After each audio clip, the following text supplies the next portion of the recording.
welcome to the Science Faction Podcast, where science meets fact meets fiction.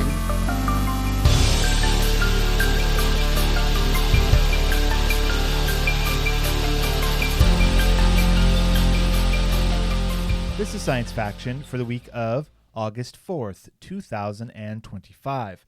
I'm one of your hosts, Stephen Dominguez, and with me today, not in super hot weather, is my co-host. What up? It is Benjamin Danielalis, and not in super hot weather. Yeah, it was chilly last week, dude, except for you. Except for me, yeah. Right off the bat, before I get into how I melted this weekend, Devin's not here again this episode. He's away. He's traveling with his family. His loss. His loss. Right. Our gain. Oh well. So hopefully he'll be back next week, unless he goes somewhere else. He's off rambling. Yeah. He's a real rambling man.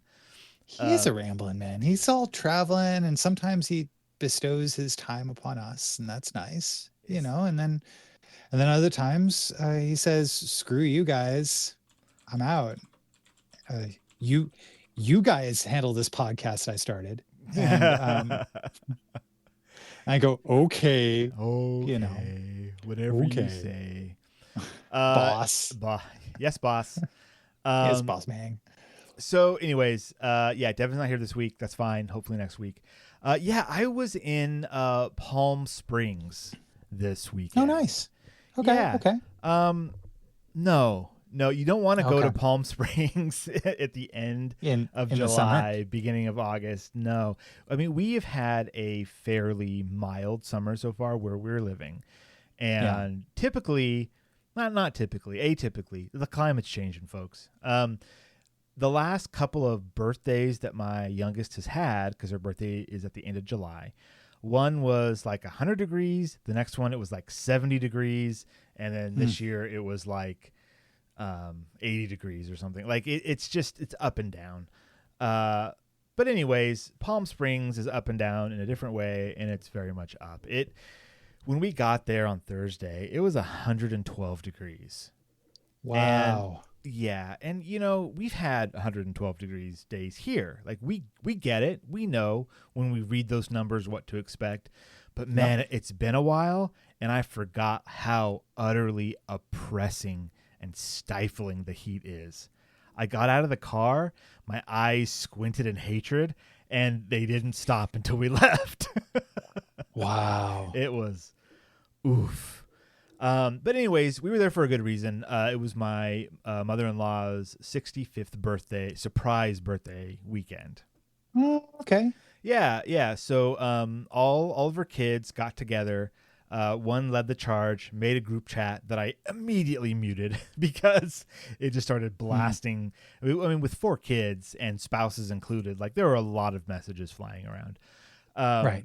So anyways, it was all planned. It's been this big, thing and the weekend of her birthday, blah, blah, blah. And so we go down there on Friday night. Yeah, it was Friday night. We went down on Thursday, a day early. But on Friday night, that's when the event was, and we were all out at this restaurant. It had a really funky name, but it was really like chill vibes inside.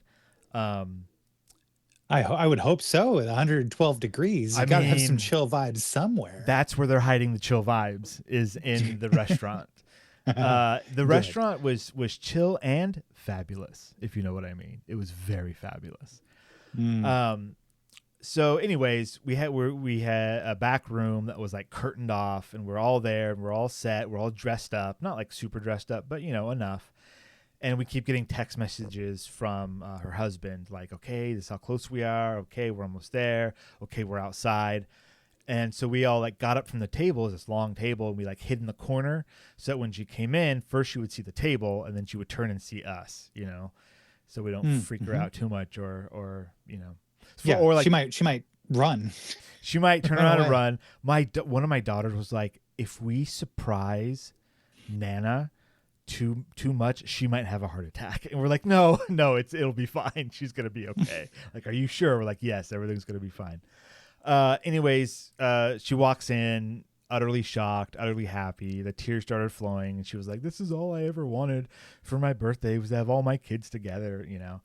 And then her husband, as we like settled down for dinner, tells us a story about the more that they drove, the angrier and angrier she got because they had to like go through LA traffic, and like he wasn't telling her where they were going and was being really mum about it. And there was a point where she was like, I was very close to telling him, forget it, just take me home. Plus, like, nobody had called her or anything to say happy birthday because we were all, you know, either driving or setting things up or, you know, whatever. And so she was like, I kept thinking, like, how come my kids haven't called me yet? I usually get a video from my grandkids, you know, blah, blah, blah. And of course, we did none of that. Anyways, it was a success. Torture. We tortured Nana that's a success. into success. It was a torture to success is what we did. And then the next 2 days were spent just like hanging out at the Airbnb, giant house, had a pool, all that stuff. The kids swam almost the whole time, which is great with the little cousin. So yeah, besides the extremely long car ride there and back and the heat, it was a good weekend. Okay. One little bit of good came out of that. I mean, more than one additional little bit of good besides the good that we all did. I read a whole book. Oh, read like or like listen to? No, read with my eyeballs on letters in a digital fashion. Dang. All right. Yeah. Before we left, I was looking for something to read, because I wanted something like short and kind of sciencey, but also kind of adventure-y. And so immediately I was like, Michael Crichton, right? There's always like a science bend to it, but it's usually some kind of adventure. They're usually pretty easy reads. You know, you're not getting into this big, dense world of, no, it's like, it's just enough. And of course, my first thought was Jurassic Park, because obviously, but when I thought about it for like half a second, I was like, I've read Jurassic Park too recently. I have to space that out. I read it once every couple of years, and it's been too soon. So I went to my next favorite Michael Crichton book, which I can't remember the last time I read it. I know I read it in high school, and I read it a few years later because I can picture myself reading it when I had a studio apartment in Oxnard. But I'm sure that wasn't the last time. Anyway, the book is Timeline. I've never read that one. Oh, it's pleasant. Okay. It has quantum mechanics. It has a-hole CEOs, and it has the past, but in the multiverse.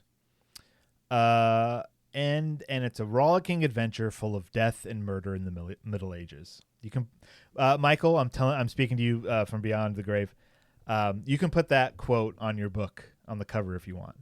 A rollicking adventure of death and whatever I said.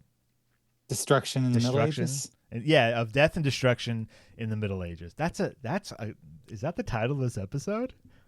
I was thinking torture to success, but that's kind of... I mean, either way. It's going on the list. Put it on the list. We'll let ChatGPT decide.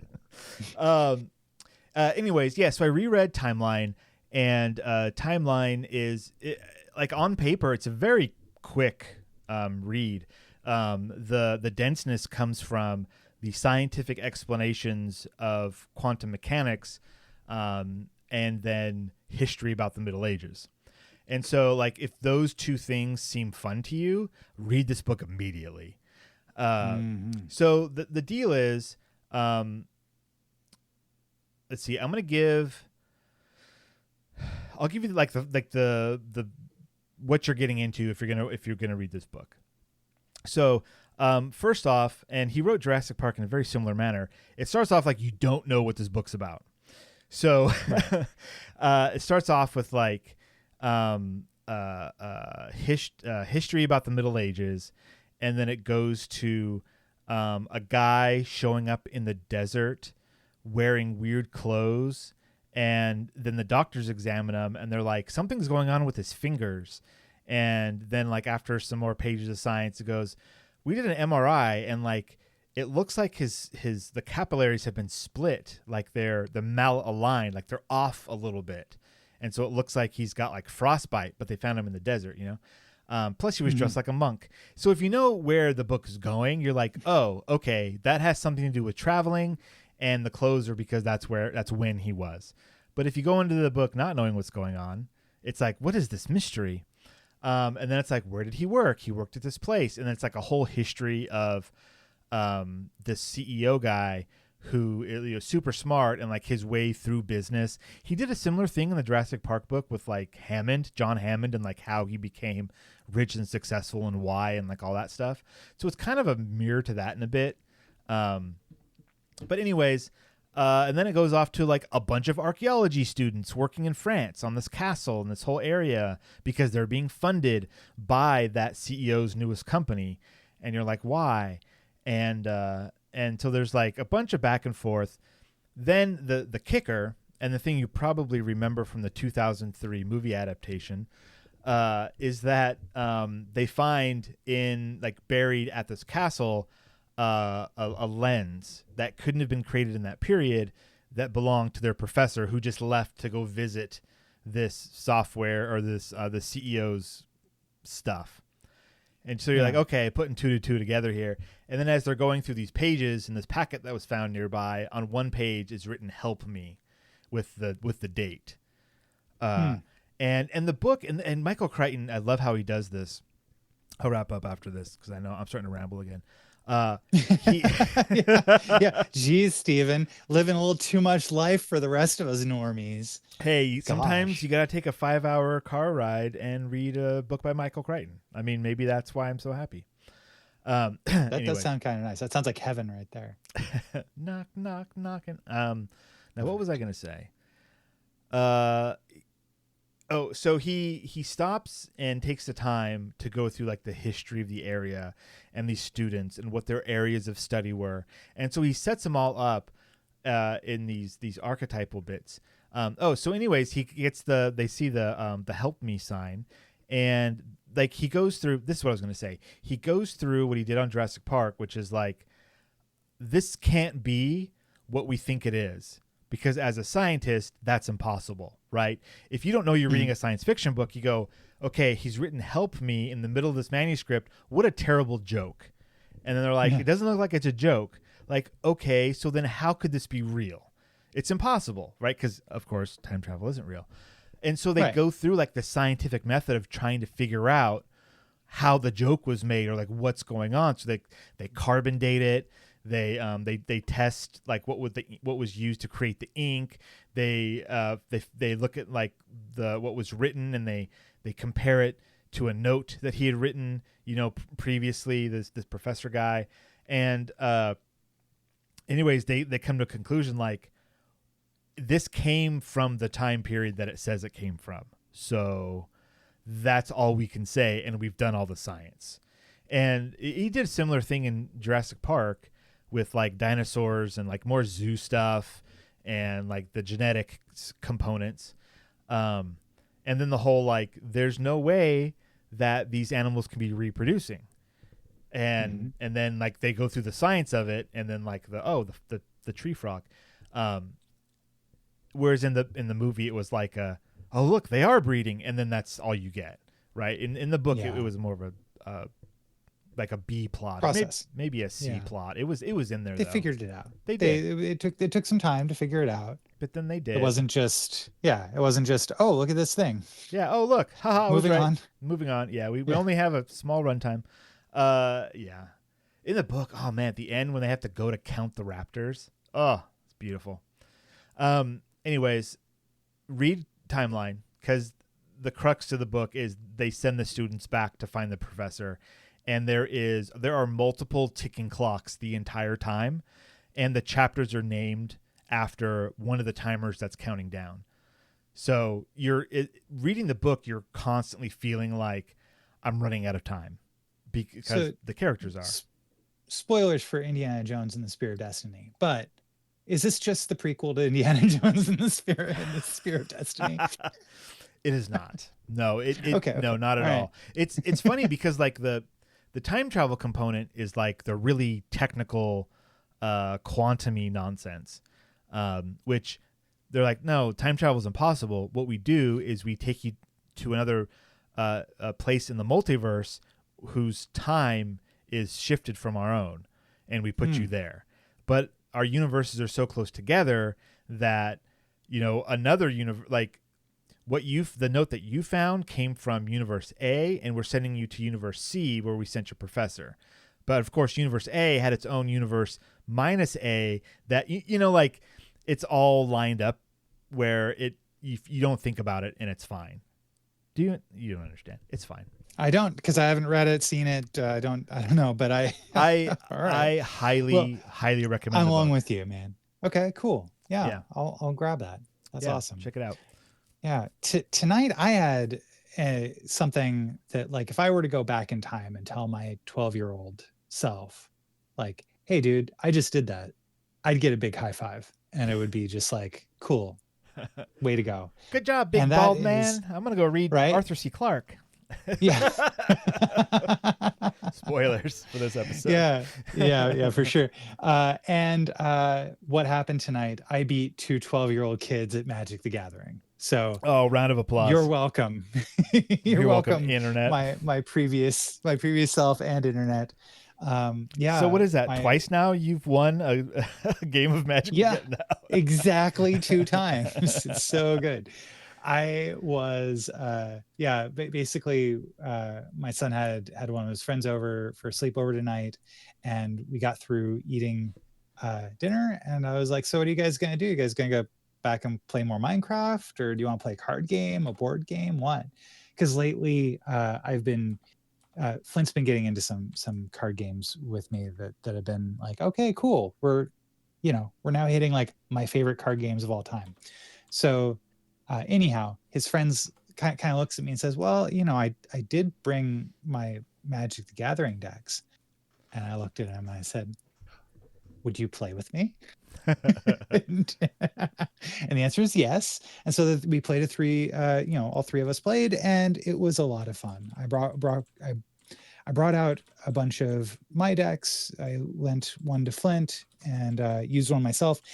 And I was kind of concerned going into it because I'm like, hey, I really have not I don't know anything about modern Magic the Gathering. Like, they're making Magic the Gathering cards in the Spider-Man universe right now. Like, they licensed a ton of properties, and they make specialized decks that I think aren't like tournament legal, but you can obviously you can play with them, mix and match. They got Fallout ones, Jurassic Park ones. It's crazy. Yeah, they have Fallout Magic the Gathering decks. Yeah, they like synergized it with when the show came out, I think, because I remember seeing them on the shelf around then. And there was a bunch of them. There was like 5 or 6 different decks that you could buy, and then packs and stuff. It was nuts. Yeah, that's pretty incredible. Way to go, Wizards of the Coast, making that money, and Bethesda, and Bethesda, yeah. But he pulls out his cards, and I'm like, I recognize all these cards. Hey, these cards are from when I was playing them. Yeah, they're not like I think the newest thing I saw from him was like 6th edition. I'm like, all right, let's go. Let's go. So what I remember from playing Magic a little bit, I was into it for a couple of years, but I would follow certain sets, and there would be a lot of repeat cards that just had new art on them to match the art of that set. Over and over and over. So it's not as like when you look at a pile of Magic cards, you're like, okay, half of those are just the same thing. It's fine. For sure. Yeah. But I mean, like when you see like the T tap symbol, like that. Oh, wow. You had some vintage cards. There's something that kind of breaks open inside of you, as opposed to the modern tap symbol. It's like, oh yeah. I remember. Magic, that's great. That's one of those games that while, yes, there's been rules added and maybe there's been power creep over the years. Like you told me in pre-show, become a patron and listen to that. You told me in the pre-show that you played a deck that you haven't touched since before your son was born. How old is he? He's 12. 12. So that was probably a 13-year-old deck that you played with.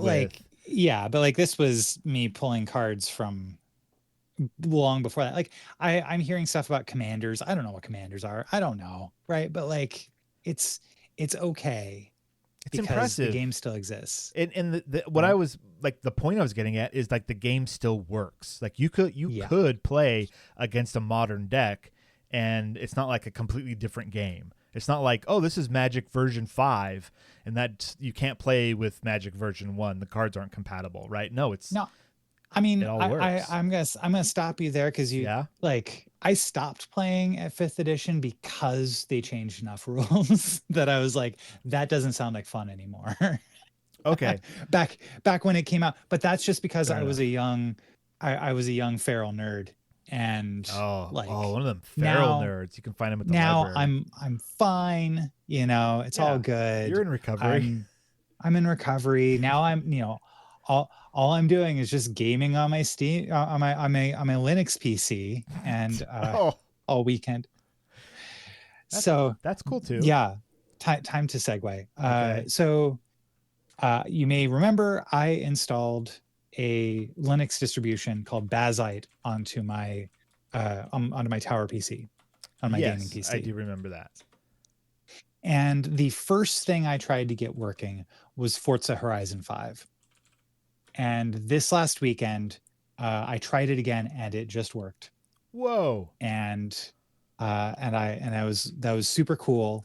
And then I ended up going and playing Wheel World, which you had brought up to me when it was last year, I think on Steam Next Fest. It was a demo. Uh-huh. And do you remember Wheel World?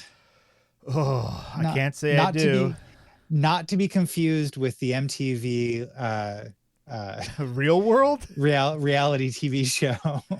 Real world, not to be confused with real world.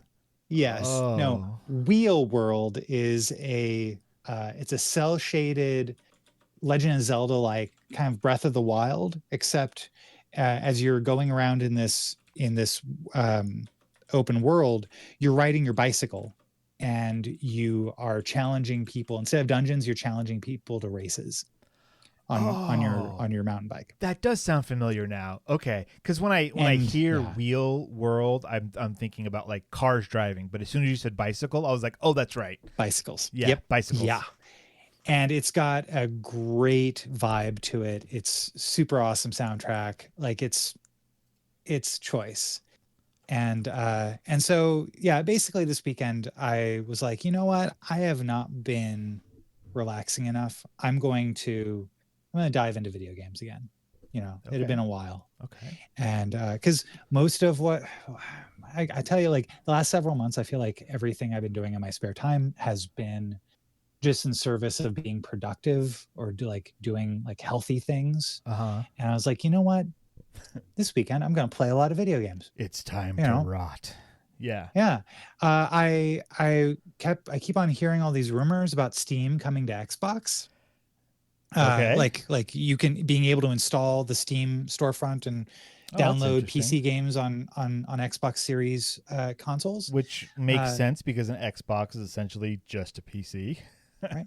And while they may be planning it, it does not exist. No matter how many times you search for it online, and all these Oh. articles that start off making you think that they're going to give you the information about how to do it, Yeah. but really it's just them harvesting your attention and serving you advertising. I'll tell you, it does not exist yet. However, what you can do is you can install Moonlight, which is a streaming service that allows you to stream from your PC using an app called Sunshine. And you can stream over your local network to a bunch of different devices, including an Xbox Series X or Series S. Interesting. And so I turned my Xbox into a Steam Link this weekend, and I played Wheel Wow. World, and it was delightful. You turned your Xbox into a Steam Link. Okay. Walk me through it. Yep. What was step one? Step one is you install Sunshine on your host PC. Step two is, and I did this on my iPhone. I did it on my Ambernic RG35XXSP little handheld video game system. I did it Okay. on my Steam Deck, and I did it on my Xbox. You download an app called Moonlight, and they're all just on the different platforms. You don't have to do anything special. Go to any weird website and hack it all. It's all there. Moonlight is there, and it works best if you've got two devices that are physically connected to your network, not necessarily over Wi-Fi. Oh, But, okay. Yeah, but it was very nice on the Xbox, and so yeah, So the you, Xbox got a lot more play recently. so today. now you can take all of your Steam games that are living on your PC, route Mhm. them through the Xbox to your Play them on my TV. to your living room essentially, or Yeah. or any other device that you have that Moonlight installed on. Exactly. Yeah. Neat, dude. That's pretty cool. So yeah, and Huh. and the fact that it's just it just works. Just It was works. really cool. Very, Wow. very cool. Fantastic.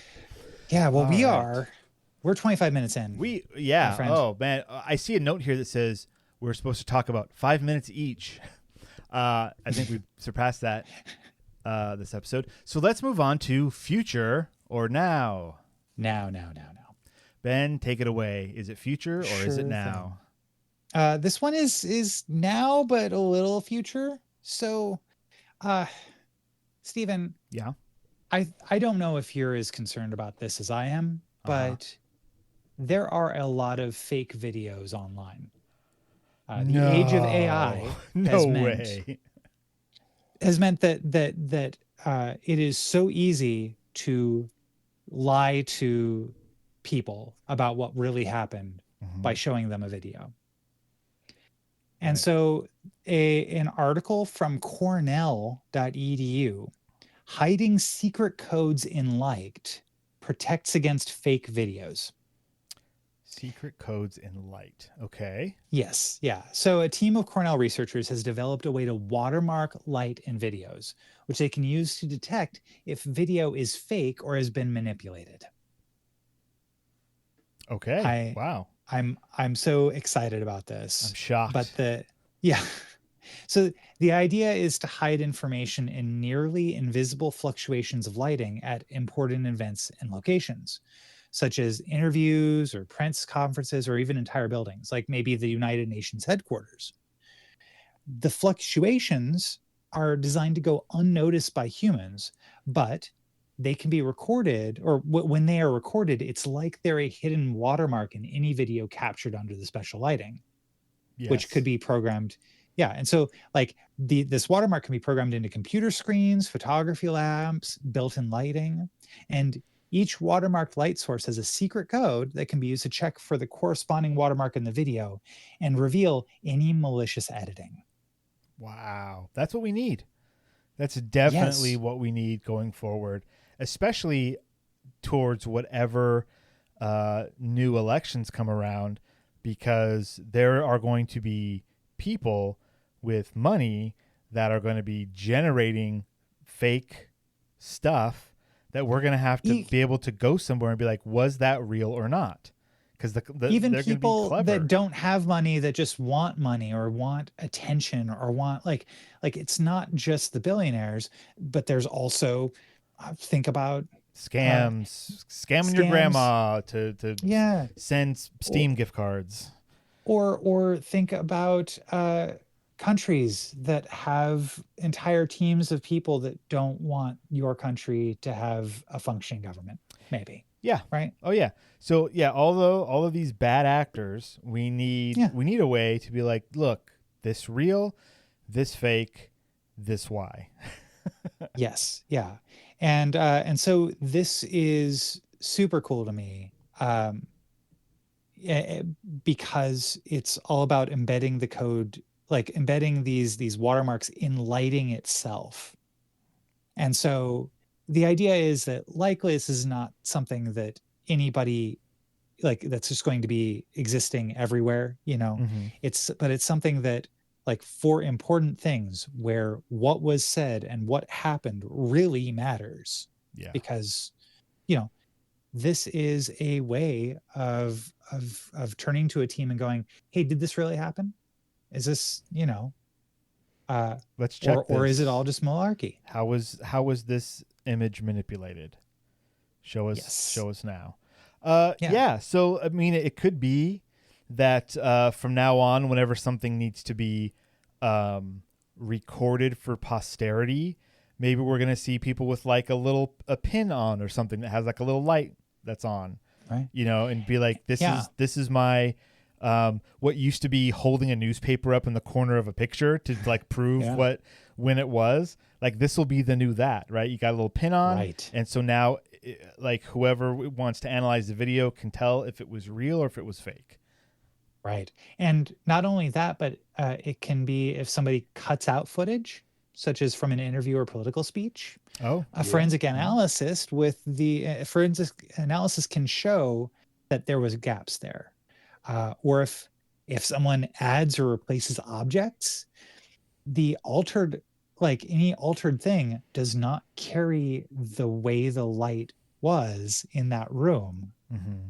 Uh, and so those objects would just appear black in recovered code videos. That's cool. Yeah. And so, basically, if you've got multiple lights in the same scene, it becomes even more complicated and harder to fake things. Even if an adversary knows the technique is being used and somehow figures out the codes, their job is still a lot harder, because instead of faking the light for just one video, they have to fake each code video separately of all these different lights that are all going, and all the fakes have to agree with each other. So like it's an incredibly cool thing that they did. And I'm really excited about this. Just to have this is huge. Yeah. Because it used to be that the way things were verified is you took a picture of it or you saw it yourself. It didn't happen. Yeah, exactly. Yes, 100%. And now that cannot be true anymore. It's, pics are going to happen anyway of things we don't want. Yeah. So, well, I mean, and then it was video, or it didn't happen. We can trust video, right? Right. Yeah. There's no way they could video. Fake a video and, oh no, look, it's that person saying that thing. We couldn't make that person say this and then record them. Now that's out the window too. I got Sasquatches running through the forest with a selfie stick, yelling to me about sniffing the white stuff in the camper's van.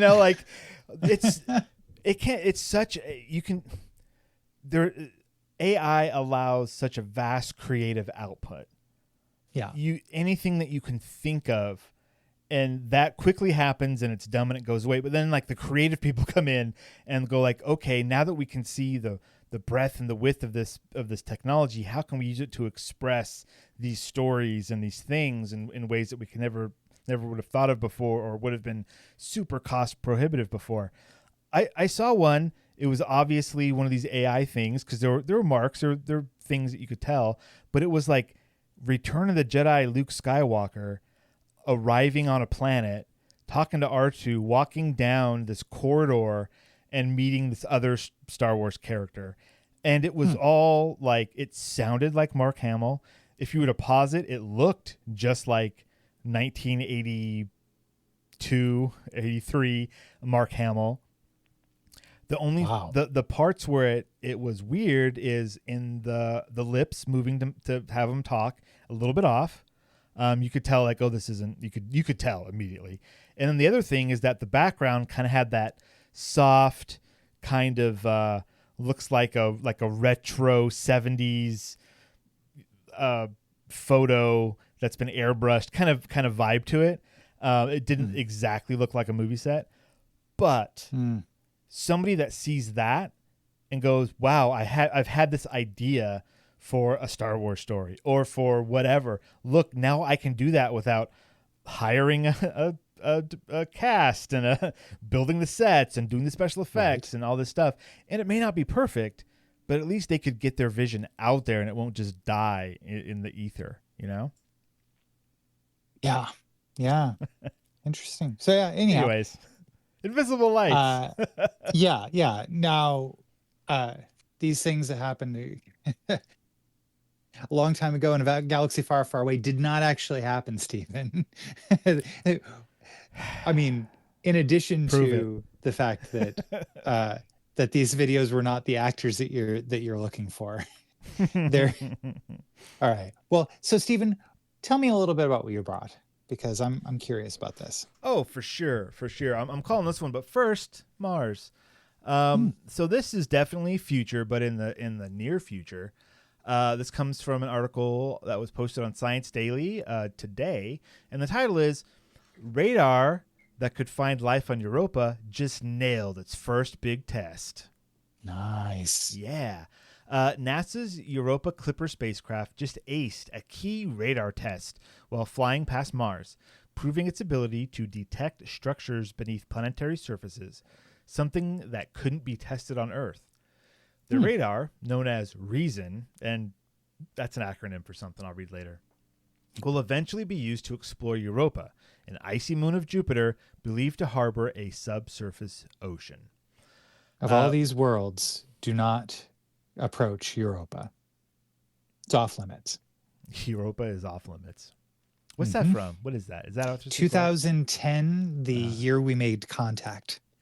So it was Arthur C. Clarke. Everything is Arthur C. Clarke, Stephen. That's what you're going to figure out. It's Arthur C. Clarke's all the way down. It always has been. It always has been. Always has been. Always will be. So this is interesting because this article goes through kind of the basics of, hey, if we're building something that is going to exist in space for a very specific reason, it's really hard to test that while it's not in space and not doing that very specific thing. Okay. So, so REASON, the radar for Europa assessment and sounding ocean to near surface. Somehow they got reason out of that, I guess. That's pretty good. It's one on there. You know what they did? They called up old Clarky, Arthur C. You know? I give it a golf clap. Okay. That's the way to do it. Mm-hmm. Reason. We need a little more reason. Oh, we need so much reason. Okay. The radar will help scientists understand how the ice may capture materials from the ocean and transfer them to the surface of the moon. Above ground, the instrument will help to study elements of Europa's topography, such as ridges, so scientists can examine how they relate to features that REASON images beneath the surface. So they're kind of going for this two-pronged attack against Europa. They want to see the topography, which is how it looks on the surface, and then also how it looks under that and how the two interact with each other. And, it's kind of been one of those scientific community things where, there's an ocean on Europa. It's under the ice. We have enough evidence that points to that, but we just haven't, Pixar it didn't happen it yet, which is what NASA's attempting to do. They verbed that phrase. Yeah. So indeed. The Europa Clipper has an unusual radar setup for an interplanetary spacecraft.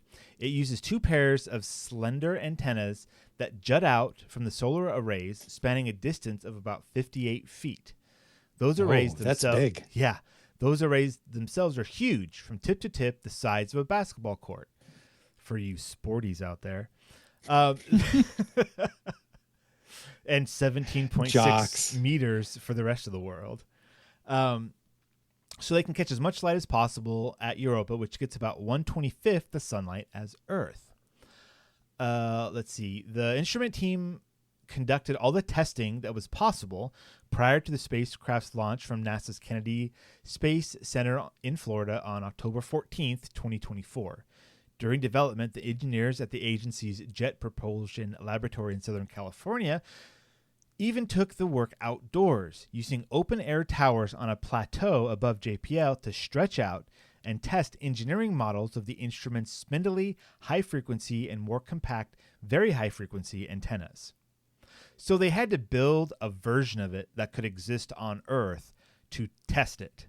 But that's not the same thing that's going to be sent up, just the same concept, I guess. That's what I got out of that. Let's see. Once the actual flight hardware was built, it needed to be kept sterile and could be tested only in an enclosed area. engineers used the giant High Bay 1 clean room at JPL, where the spacecraft was assembled, to test the instrument piece by piece, to test the echo, or the bounce back of reason signals. However, they'd have needed a chamber about 250 feet, or 76 meters long, nearly 3/4 the length of a football field. So they don't have a chamber that big, so that's why they had to test it piece by piece. Anyways, they sent it up, and it went by Mars on March 1st. Less than 5 months after launch, was to use the mission's goal was to use the planet's gravitational pull to reshape the spacecraft's trajectory. But it also presented opportunities to calibrate the spacecraft's infrared camera and perform a dry run of the radar instruments over terrain NASA scientists have been studying for decades. So it got, starting at 3,100 miles, or 5,000 kilometers, down to 550 miles, or 884 kilometers above the surface, Reason sent and received radio waves for about 40 minutes. In comparison, at Europa, the instrument will operate at close to 16 miles, or 25 kilometers from the moon's surface. So it whizzed by, and it got pretty close, within 550 miles. All told, engineers were able to collect 60 gigabytes of rich data from the instrument. Almost immediately, they could tell Reason was working well.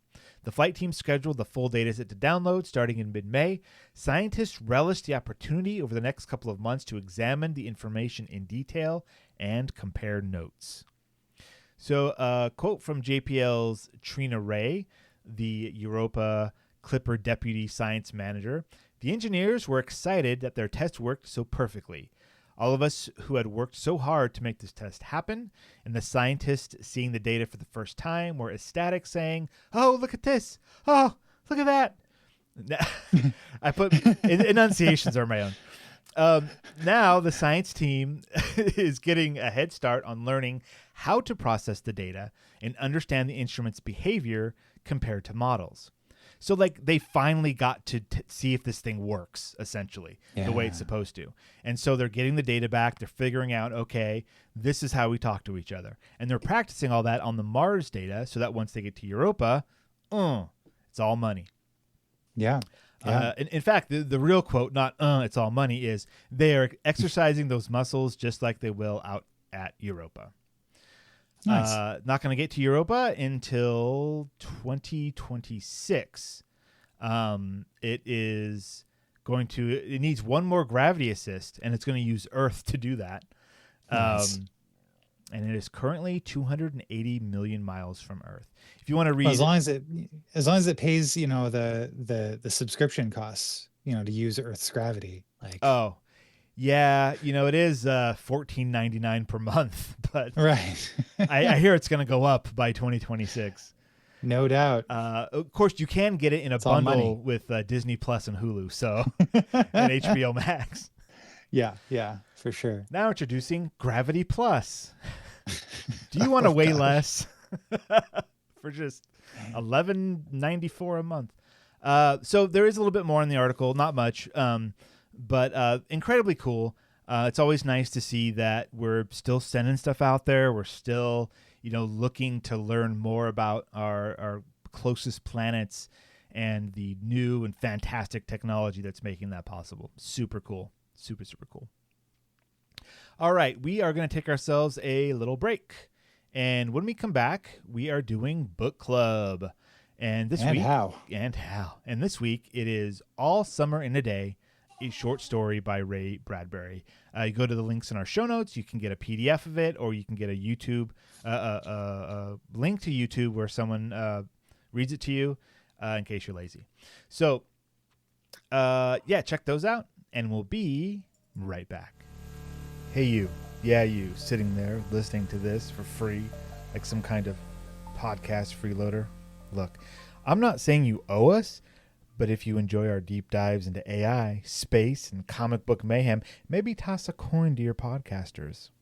Join our Patreon, get into our Discord, grab some exclusive content, and finally achieve that deep, satisfying sense of superiority over your non-Patreon listeners. Just imagine their sad, uninformed little faces. Patreon.com/Science Faction Podcast, because knowledge is power, and power is best hoarded behind a paywall. And we're back. Heyo. Hi. And a big thank you to our patrons, Renee and Josh. Thank you. Yeah. You guys are awesome. I agree. You're here. Yeah. Here. We had a couple of comments from Renee, so I'm going to read those now. She commented on our Patreon. First, I'm sorry about your pet, Ben. That's so hard. Oh. That feeling of oncoming sadness. Yeah. Thank you. Renee, as a patron, you would have heard the update on Ben's pet during the break. So now you know he's doing better. Now everyone knows, so they don't have to become a patron. She also says, "Oops, maybe I'll bleep that. That'll be hilarious." What's going on, Ben? It's just everything, all the things. She also says, "Also, I am always willing to talk about Comic-Con." Well, Renee, I completely forgot that I was going to ask you if you want to come on the show. So, yes, I will contact you soon, and we'll figure out a time. I was following, like how we said last week, I believe, following along all of her Comic-Con stuff, and it's incredible to see the show, because we as nerds find out information from the show, and then I get this other like secondary, crowd's eye view of Comic-Con at the same time, and that's always a lot of fun. Because it's her and her kids, and it's like, the fun stuff. Let's go do the things, and it's really cool. So, yeah, listeners and Renee, we'll have you on soon. It'll be great. But let's talk about book club. Dude, for sure. So before we talk about this week, we got to talk about next week. And so I said, you know what, Stephen, we haven't read an Arthur C. Clarke short story. And so I found an Arthur C. Clarke short story called Transience. I don't think I've read this one before, unlike the one we did read this week. So same. Same. Oh, really? Yeah. Really? Oh my gosh. I can't wait. Oh my God. But Transience by Arthur C. Clarke. Next week, we've got a link to where you can get it off of archive.org, or where you can listen to it from Lost Sci-Fi, a podcast that plays, that reads you short stories. And but this week, it's All Summer in a Day, a short story by Ray Bradbury. And oh man, so where have you read this before, Stephen? I don't remember. Okay.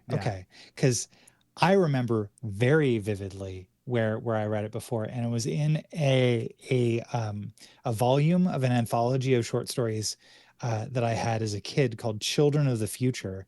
And I ended up finding it on archive.org, and it has such incredible illustrations that it's, I've got a link to it too that will be in the show notes. Fantastic. And the cover of this is actually from this story. And so, that's the one you have in the notes there. Yeah. That's cool. And but it's from like 1984 is the publication here from Rain Tree Publishers out of Milwaukee. Oh, Milwaukee. I don't know why I said that. Yeah. I hope that wasn't racist, and if it was, I sincerely apologize. I'd like to take you to Milwaukee sometime, and we'll just go around downtown. Just feel like you can be like, I love your beautiful city, the beautiful city of Milwaukee. Wonderful. I think that comes from Wayne's World. I think that's why that lives in my mind. I think there's a joke about it in there. Epic. All right, so that's next week. Oh no, so this is this week. This week we're reading. Jeez. Yeah. All Summer in a Day by Ray Bradbury. You asked me before if I remember when I read this, and I really can't pinpoint it, but my brain is telling me like college time, like that long ago. Because I do, as I read it, I was like, I remember this story. Like a few paragraphs in, I was like, oh, I've read this. I know exactly what's about to happen. And it wasn't. I remembered it incorrectly, which is a testament to how wrong our brains can be. But part of it I did remember exactly. So that's just so weird. Let's talk about it. Yeah, sure. So we've got a schoolroom where, like on Venus, and on Venus, as you know, there's a lot of storms. It's super hot Oh yeah. and stormy all the time. And but one of the things that the inhabitants of Venus, the humans that are now colonized Venus, they basically every 7 years there is a day where it does not rain. Mm-hmm. Well, And there's a period of time of about 2 hours oh, yeah, where it does right. not rain. Yeah, yeah. And so Margot is a student in this classroom, and she's she kind of gets bullied a bit because she wasn't born on Venus. She was Ugh, born on Earth. dirty earther. Right. Yeah. And so since she was born on Earth, she has memories of living on Earth. She has memories of the sun. And these kids, who the last time that since they're all 9 years old, 7 years ago when the sun came out for an hour, uh, they don't remember it. They were only 2. Mm-hmm. So basically, the teacher leaves the room for a moment, and Margot is, as kids do when they're mean, they lock Margot in a closet. See, and this is the part that I didn't remember until it happened, and then I remembered it. Right? I started the story, and it was like, oh, this is the Venus one where it's always rainy, and then for 2 hours it's not. And I remembered that immediately. The stuff with the kids, I did not remember until it happened. Yeah, so they put her in there. The story also has tell of her not doing well mentally, perhaps because of not being able to see the sun. Right. And so Yeah. it really hits hard when the sun starts to come out and she's still locked away. Yeah, and the teacher, says like, "Oh, is everyone accounted for?" And she just believes the kids, and they're like, "Yeah, yeah, everyone's here."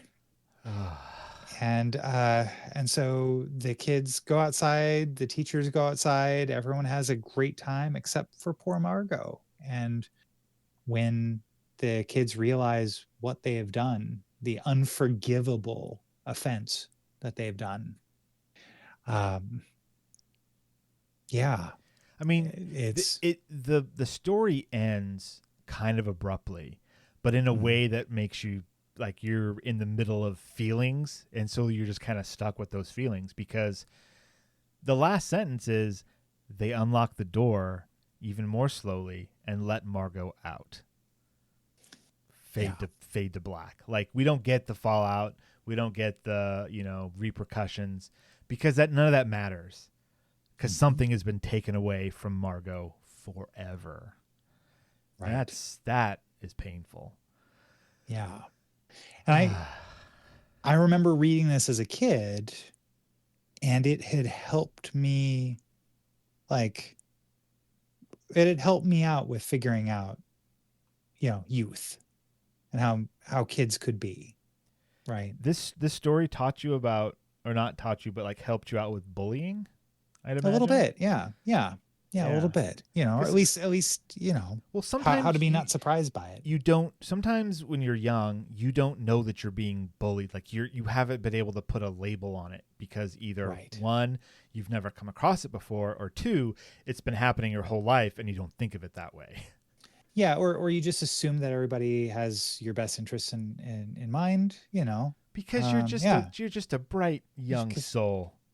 Right. Ben, aren't you? That has been, I've been accused of that. Yeah. Yeah. You've been accused. Indeed. So like, I think, I don't know. This is an interesting thing because I wonder, do you think that this story should be given to kids? Oh, most definitely. Yeah. Okay. All right. Because I actually I'm thankful for my experience with this story growing up. Well, this story is great because it shows how it feels to be bullied. Mm-hmm. and it's kind The of empathy. it's kind of benign as well. Like, yeah, they push her around, they force her in a closet, lock her up, and a terrible thing happens. But there's also no like super violence. I mean, it is wrong. I'm not condoning what they did, but it's not like a thing about like, oh, then the bully came over and punched me in the face until my nose bled, and that's what bullying is. Like, no, bullying could be as much as I'm going to trick you to miss out on something you like. Yeah, that's bullying too. You know?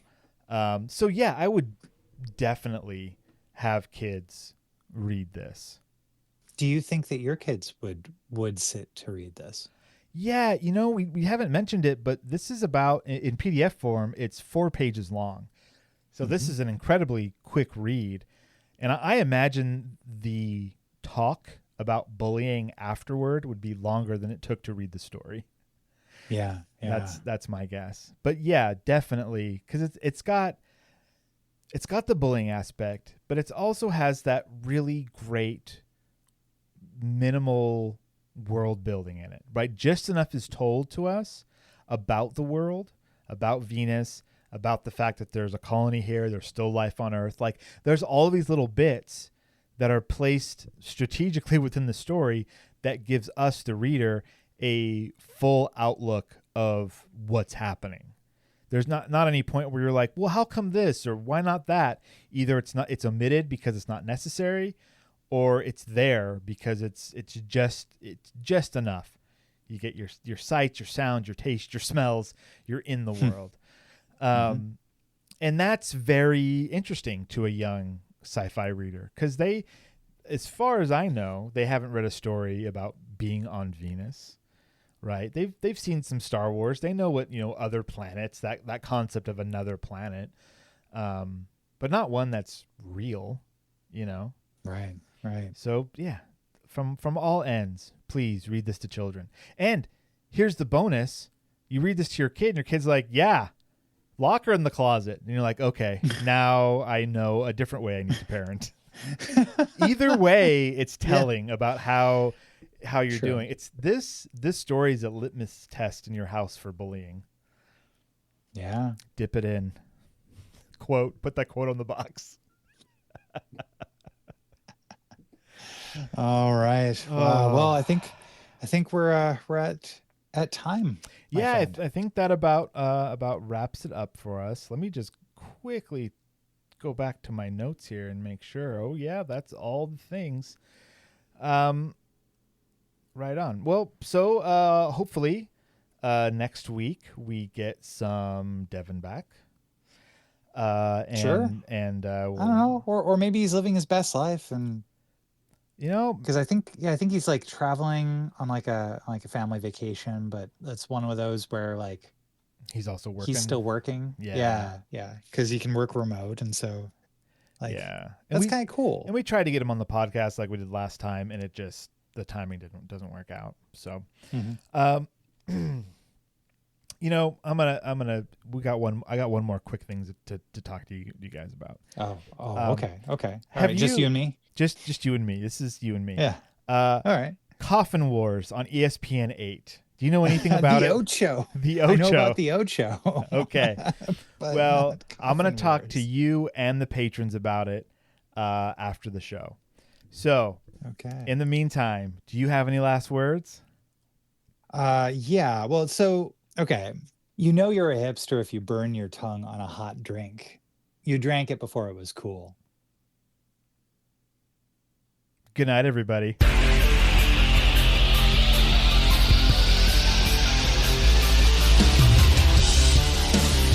This has been the Science Faction Podcast. Tweet to the host at SciFact Podcast. Email them at sciencefactionpodcast@gmail.com and visit sciencefactionpodcast.com for more episodes.